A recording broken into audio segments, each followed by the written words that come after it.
Hey guys, it's Beckett and Cal here, and welcome back to another video on the channel. So, today we are going to be playing a game of Mono Red Aggro versus Azorious Control. So, this deck is pretty, it's in my favour, this game.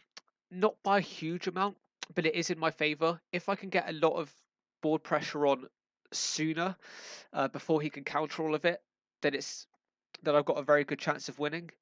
The big downside to this deck, which he's playing, is that it's not Jeskai. Because with Jeskai, you've got Deafening Clarion, whereas with this, the best board wipe you've got comes at turn 5 with your Time Wipe. Now, that gives me 4 turns of solid attacking to do, and also by that point, he will be within burn range, and Time Wipe taps all his lands, so he can't respond to any of my burn spells.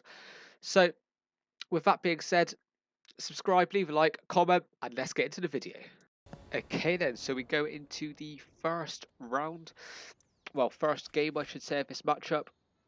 This would be a really good hand if the Experiment Frenzy and a Shock was a mountain. But as it's not, we have to mulligan. This is also a very reasonable hand. What I'll be doing is I'll be getting rid of the Bone Crusher Giant. I need to kind of focus on, because turn 1 will be Runaway Steamkin. Turn 1 will be the Scorch Bitter, sorry, as you've just seen. Okay. Turn 2 will be the Runaway Steamkin. And then we swing in. So the key to these, to playing against these Azorious type control decks is in fact, okay, so he's got a opt-in hand. But as I was saying, the key is to just get a lot of board presence up early and just keep getting in with a early damage. That's kind of how to best structure your plays to get the win. So with here, I've got 6 damage already. Next turn it'll be even more. Hopefully he plays a creature, but with Azorius, it's not very creature heavy. There's the op, like I said, he scries. Let's hope he puts it to the bottom. If he puts it to the top, it's likely to be removal. Yeah, so there's the bottom. He's kind of got to find a board wipe. Maybe he's got Prison Realm. That's probably the best he can hope for. Maybe Teferi as well. Teferi's good, but then what does he get rid of Teferi? With Teferi, I'd probably put Runaway Steamkin into my hand. I mean, what I'm just going to do is I'm just going to keep swinging in. Actually, just to get a bit more damage, if I buff up this guy, he'll have a counter, so maybe he's got an absorb or something of the sort, gaining 3 life.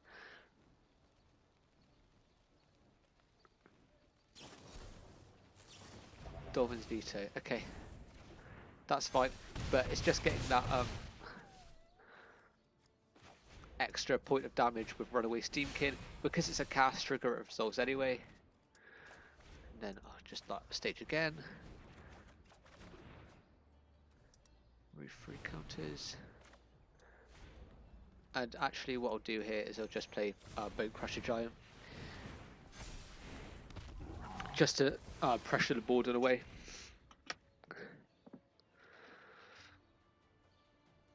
It's quite hard for this guy to come back from it now. There's no real board wipes for 4 mana or less. I can't quite think of what you can have. Like, there's obviously like the Prison Realms. Okay, there's Gallic, and I've won the game. So that was a relatively easy game 1, all things considered.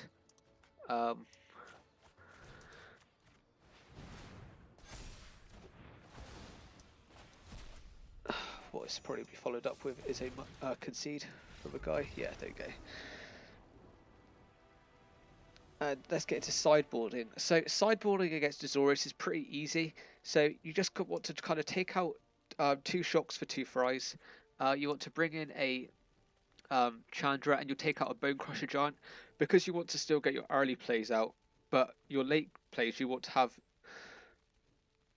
more of kind of this stuff. And what I might also do is to get rid of 1 more Bone Crusher Giant to get another fry, just because the Kenriths, Cavalier of Gales, Teferis, all of those stuff kind of, they hurt this deck quite badly. So you kind of want to do your best to beat that, get around that, and just protect yourself from those threats. Alright, into the second game of this matchup we go then. This having a win gives us a nice cushion. Obviously, for at least one of the game, we will be on the play. With this hand, as much as it might seem bad to keep one lander, we are on the play. So, as I said, we get 2 draws, and we will usually get a land. If not, then it's not really that massive of a deal. Okay, swinging with Scorch Bitter. Always try and play your spells as late as possible, but you guys know that because I'm sure you're very experienced Magic players.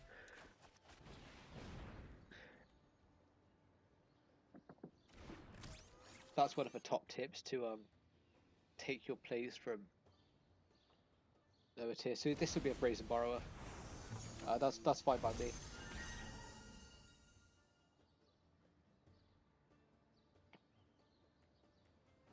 As long as I can keep swinging in.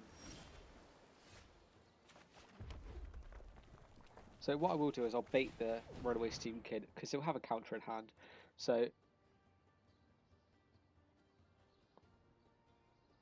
I would rather have the Chandra on the battlefield than the Runaway Steam Kid here. So let's just shock him. I've got the Lava Coil in hand for creature removal. And he's down to 14. So 7 turns later with this, I'll get the win. Castle on go. How much is that? So that's 4 to trigger that one. Okay, nice. This is nice to see here. I'll just structure the plays. Alright, so what I'll do is I'll Lava Coil and then I'll full swing. So just get him down for 4 points of damage, get him within 5 swings of the Scorched Bitter. He has to leave up a lot of mana for Castle Ardenvale.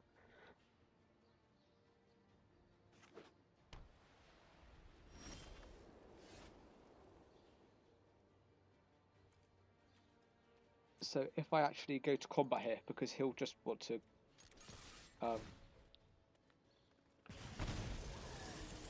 he'll probably, okay, so he doesn't want to, he wants to leave up blockers, so let's just light up the stage.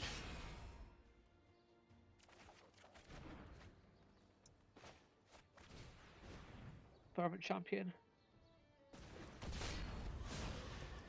Light up the stage again, maybe we get another land. There's a land, and then we got the Fry open to us.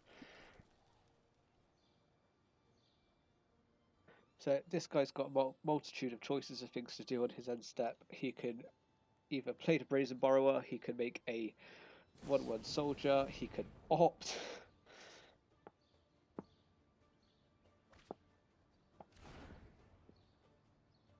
So in times like this, I just like to look at my opponent's graveyard, see what counters they've got. So they've only used 1 counter spell so far, which seems likely that in the remaining 5 cards in his hand, it's quite likely he'll have another one. So, okay, gains a life off of that. Okay, I'll try and play Chandra. To win, I would play Tall Brown. But to bait a counter, I'll play Chandra. Is he going to send it back to my hand before attacks? No. That's because he wants to do it on my end step, just so he can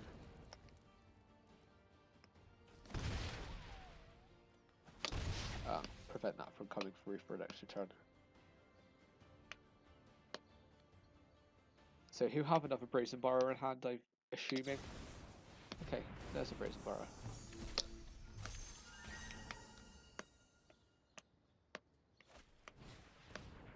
Opt. 3 for the bottom, because if he puts it to the top, it might be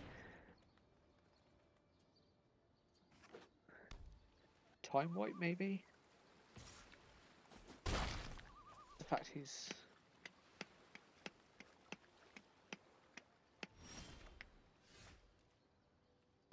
to combat. Okay, so this turn I can win. He obviously doesn't want.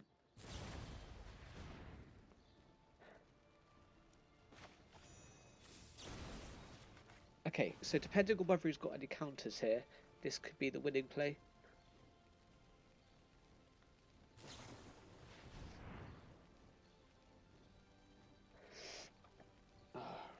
Resolve. Take action. So I do kind of want this to be on the top here. Resolve.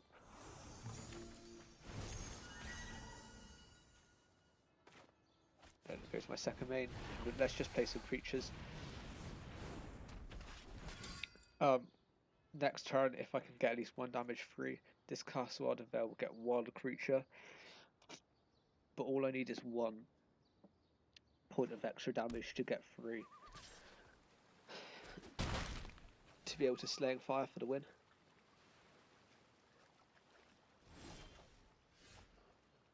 Okay, this will be the test. If I can play this and he comes in,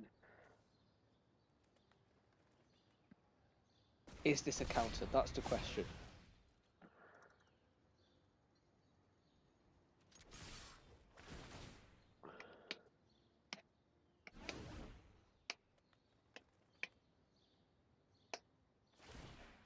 Okay, so in response to him doing that, let's just Slaying Fire. See if I can get...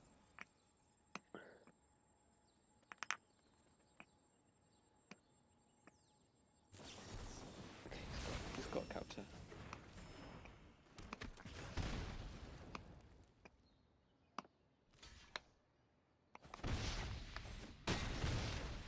But hopefully next turn he won't have a counter and I'll be able to get in for a bit more damage. Because I'll play the Toolbrand. Let's see how much we can get in for. Maybe that was a counter. If that was a counter, that's pretty unlucky. Oh, that's just not what we like to see. 2 attackers. That's very annoying.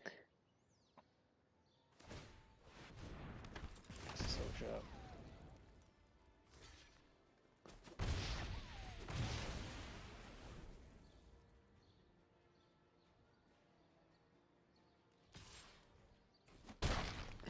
If he didn't have a counter there, he won the game, and he had it even worse. He had the counter with the life game. Okay. It's Frenzy. Does he have another counter?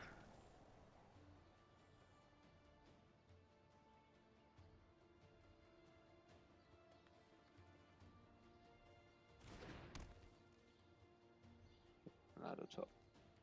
This game's pretty much done and dusted here. Like.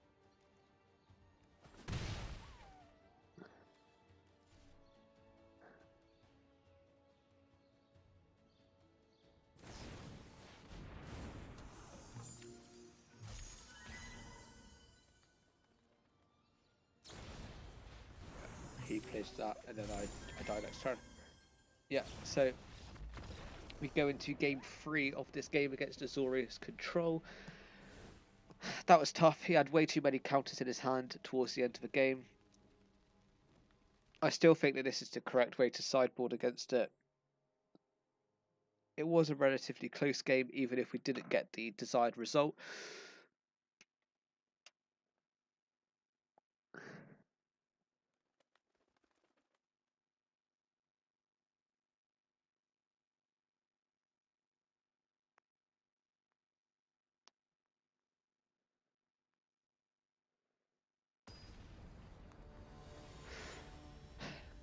And in we go.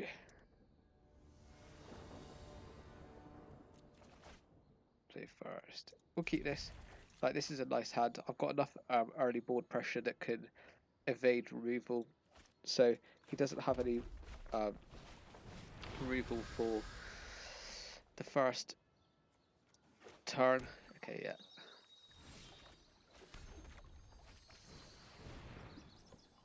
Wasting King comes down. And then I will probably play the Bone Crusher Giant just to keep swinging in for more damage.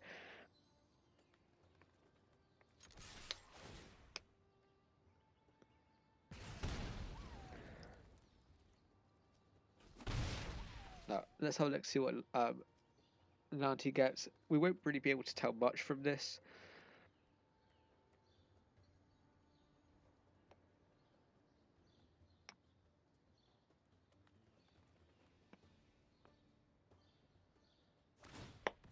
Okay, so he gets himself the planes.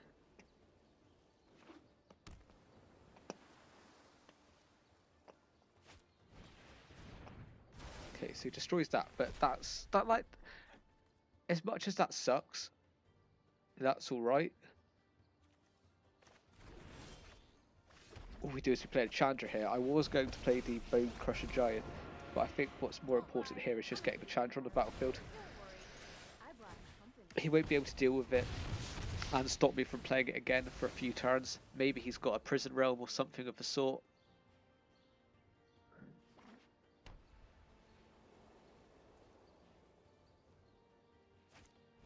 Oh, he's got another one. Like, oh, he seems to be getting so lucky against me this game. Okay, top stat. So what could that be? It might be that that's a Teferi or a Gaddick, or he's stuck on blue. There's always the chance of that. Okay, so he's got an opt, so he'll draw that card on the top. We can tell this because of the way it's stuttering along. He's having to resolve everything I do, every change of phase. So he's going to have to resolve this ability. He could just opt. And I've got him in 2 turns. Top, keep to it. Top. Oh, so he bottoms it. That's a weird one. I would have thought he would have decided to keep that one on top. Might have been because it was a Teferi and he decided that the Teferi was not the route he wanted to go down. Next to damage. Okay, so he's got no playable spells, so I'm not actually going to do anything here, because if I play a spell, he can absorb. Gain himself 3 life.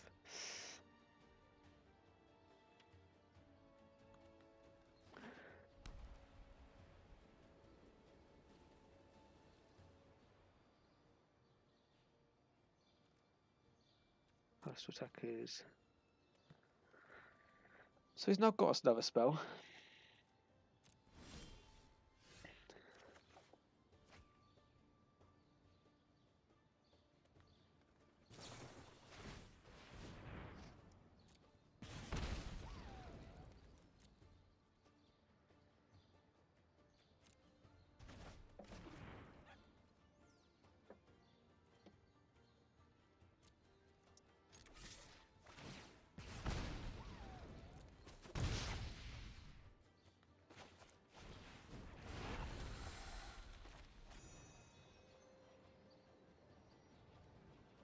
Okay, it is key for us here not to overextend.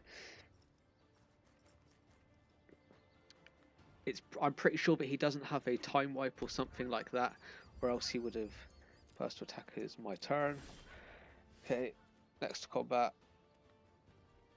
Is he going to do anything? All attack, and there is 2 points of damage, and we get the win. So this game against Azorious control is pretty easy, mainly because we're more of an aggressive deck, whereas for them it takes a few tries to get going. But the real key, is just to get early board pressure. So play those Scorch Bitters, Fervent Champions, Runaway Steamkins, Rimrock Knights, all of those, the Chandra, and that's the key to winning. Thanks for watching the video. I'll have another video up tomorrow on the channel, and yeah, subscribe so you get notified when that comes up. Leave a comment, like, all of that stuff, and I'll see you later. Goodbye.